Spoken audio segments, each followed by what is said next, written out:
사무엘하 19장 1절로 10절의 말씀입니다. 사무엘하 19장 1절로 10절의 말씀, 제가 가진 성경으로 구약성경 494, 495쪽이 있습니다. 우리 한 절씩 기도하겠습니다. 제가 먼저 1절 말씀 봉독합니다. 어떤 사람이 요압에게 아뢰되 왕이 압살롬을 위하여 울며 슬퍼하시나이다 하니 왕이 그 아들을 위하여 슬퍼한다니 그날의 백성들에게 들리매 그날의 승리가 모든 백성에게 슬픔이 된지라. 그날의 백성들이 싸움에 쫓겨 부끄러워 도망함같이 가만히 성읍으로 들어가니라. 얼굴을 들고 큰 소리로 부르되 내 아들 압살롬아 압살롬아 내 아들아 내 아들아 하니 요압이 집에 들어가서 왕께 말씀드리되 왕께서 오늘 왕의 생명과 왕의 자녀의 생명과 처첩과 비빈들의 생명을 구원한 모든 부하들의 얼굴을 부끄럽게 하시니 이는 왕께서 미워하는 자는 사랑하시고 사랑하는 자는 미워하시고 오늘 지휘관들과 부하들을 멸시하심을 나타내십니다. 오늘 내가 깨달으니 만일 압살롬이 살고 우리가 다 죽었다면 왕이 마땅히 여기신 건 아닌가요? 이제 곧 일어나 나아가 왕의 부하들의 마음을 위로하여 말씀하옵소서.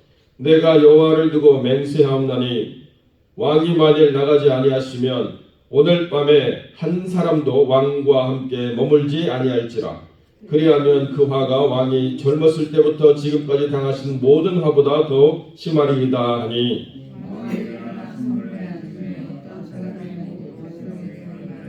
왕이 이번에 앉아 계신다 하니 모든 백성이 화나도다. 이스라엘인이 각기 장갑으로 돌아옵니다.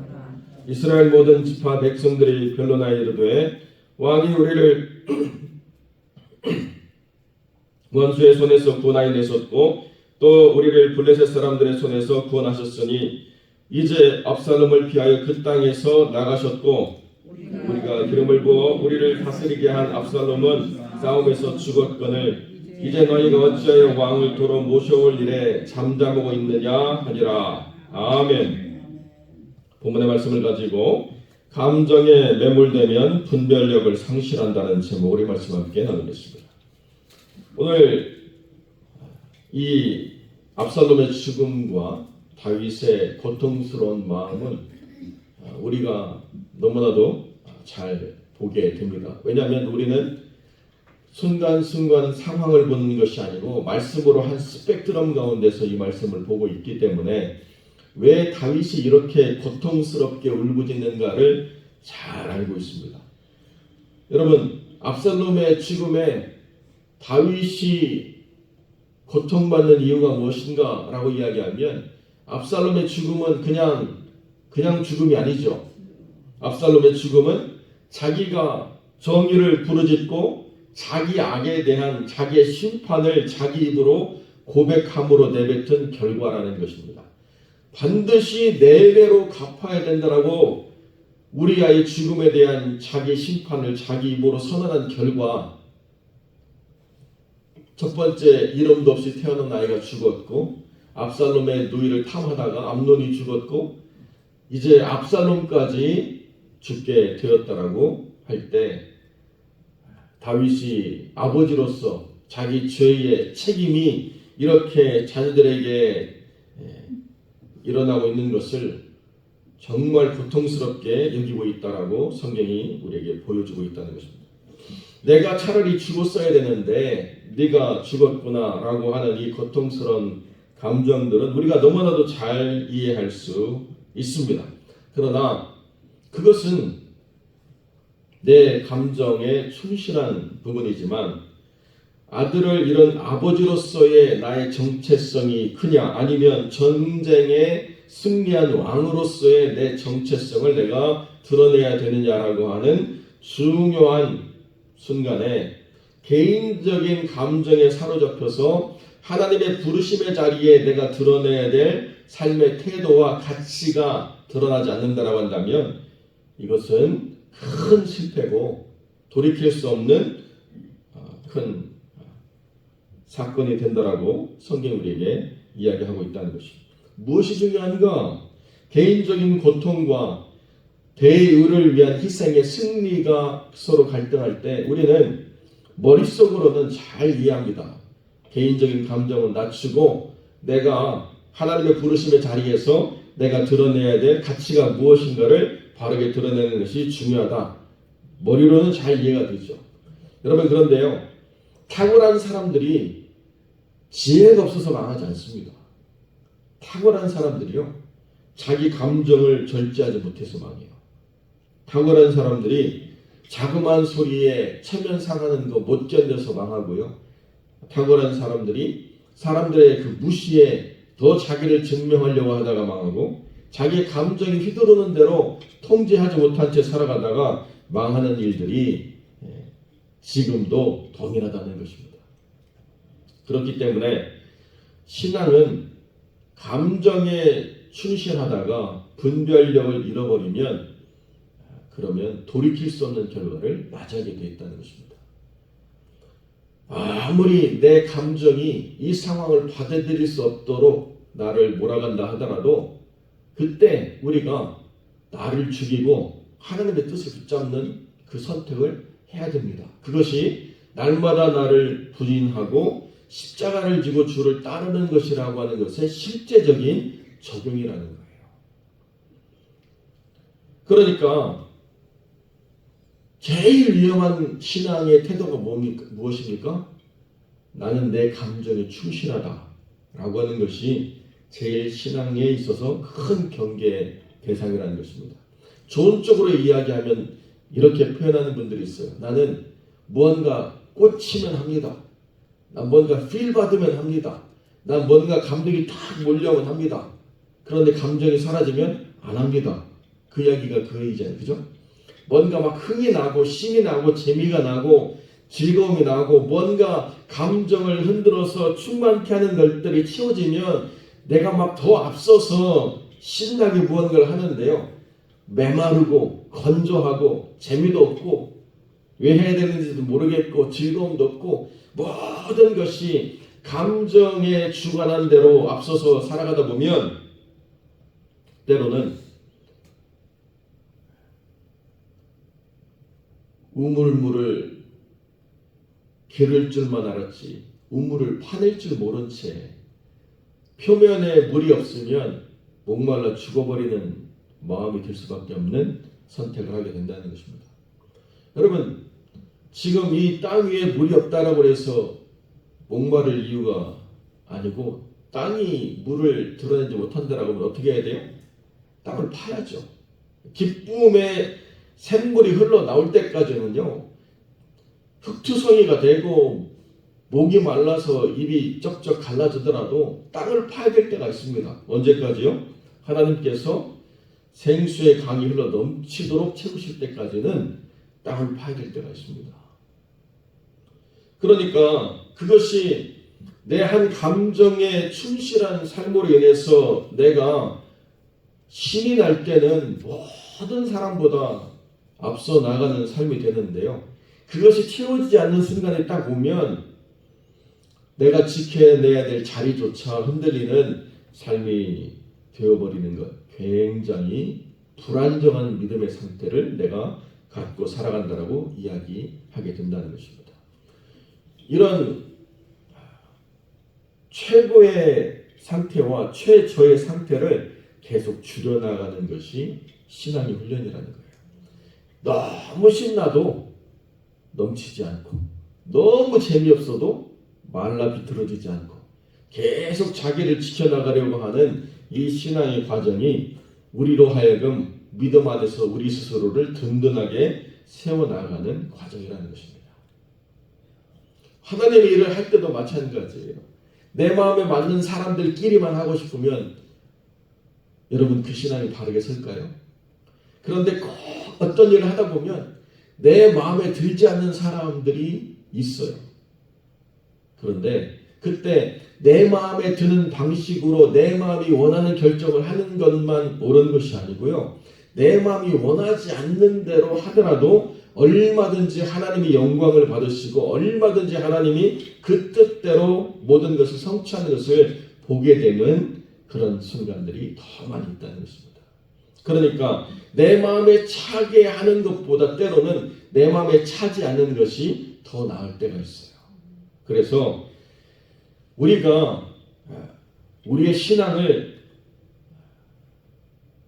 우리의 감정에 두지 않고 말씀에 두고 내 기도에 두고 하나님이 이루시는 약속을 붙잡고 나아갈 때 내 마음은 기쁨이 하나도 없는데요.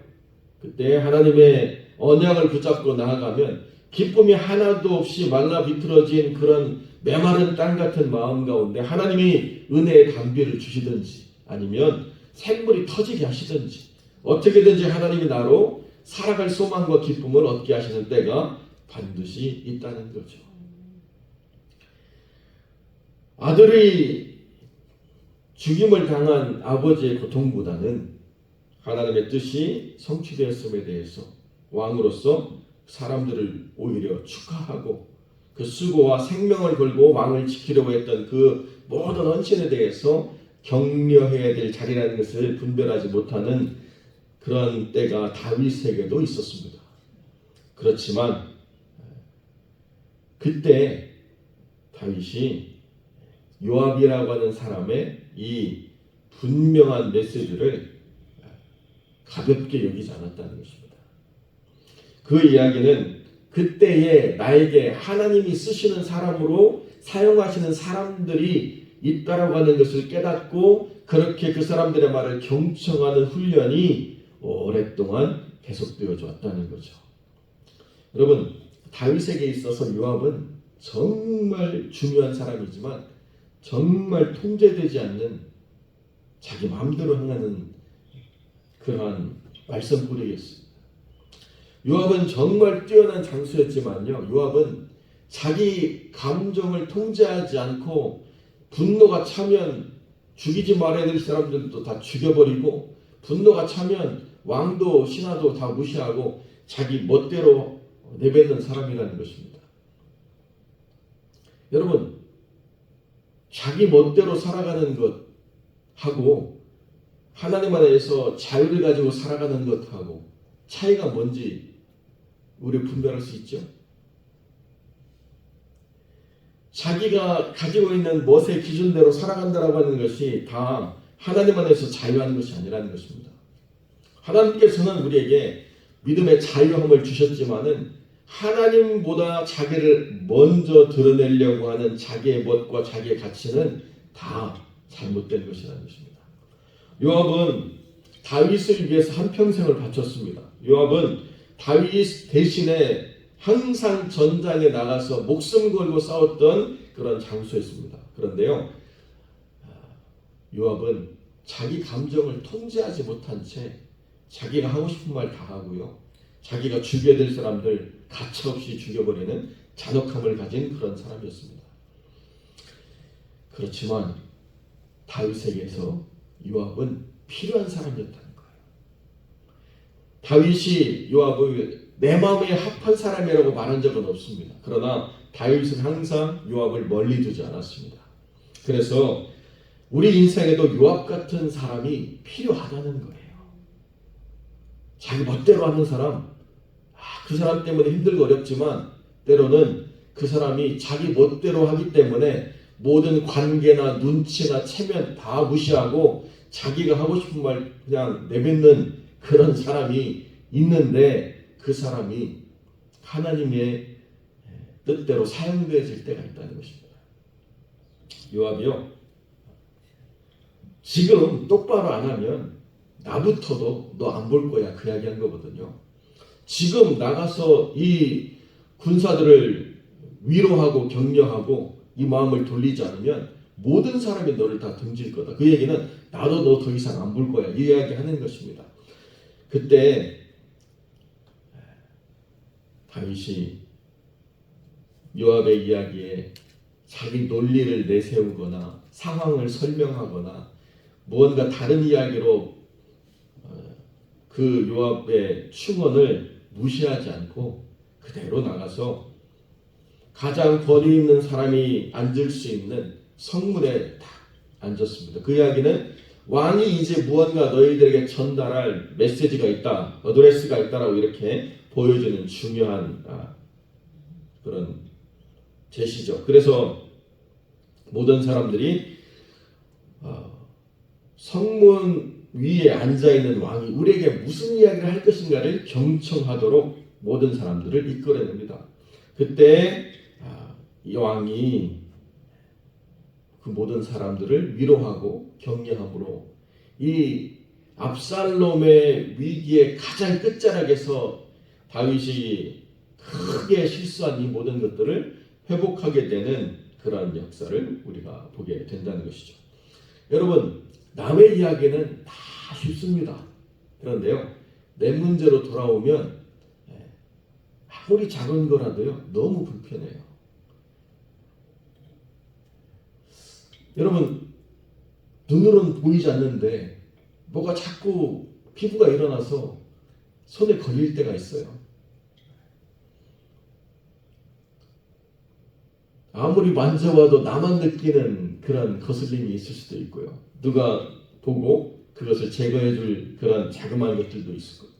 그런데 나만 느끼는 감정, 나만 느끼는 고통, 나만 느끼는 생각이 하나님의 말씀 안에서 다스려지고 다듬어지는 것이 신앙의 성숙과 성장이라는 것입니다.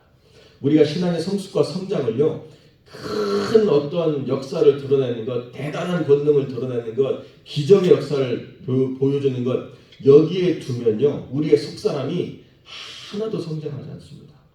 보여주는 모든 것들은요, 얼마든지 하나님이 권능으로 역사하시는 것이고, 그 사람의 영적 성장과는 사실 크게 중요하지 않습니다. 그 사람의 영적 성장이 언제 이루어지느냐? 하나님 앞에서 잠잠히 무릎 꿇고 자기를 부인하며 하나님의 뜻을 드러내고자 자기의 감정을 다스리고 자기를 부인하는 삶의 훈련들을 해나갈 때, 그때 하나님의 정말로 쓰실 만한 사람이 되어가고 있다라고 성경이 우리에게 가르쳐주고 있습니다.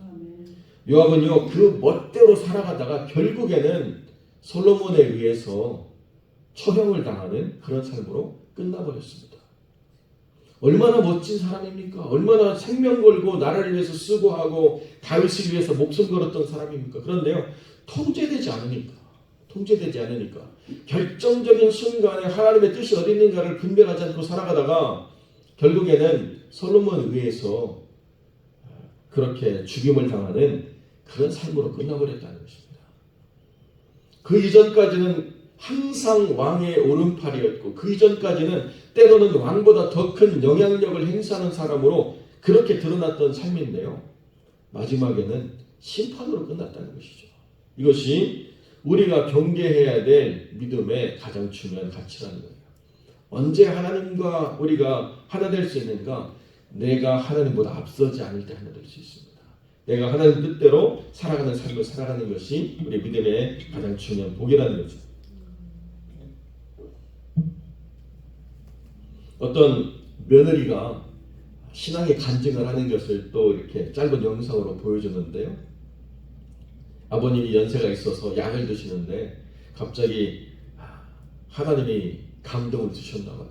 내가 지금 약 먹을 때가 아니다. 오늘이 며칠이냐? 몇 월 며칠입니다. 그랬더니 그 며느리한테 이 시아버지가 오늘 7시에 하나님이 나를 데려가신다. 여러분 보셨어요? 그 영상? 네.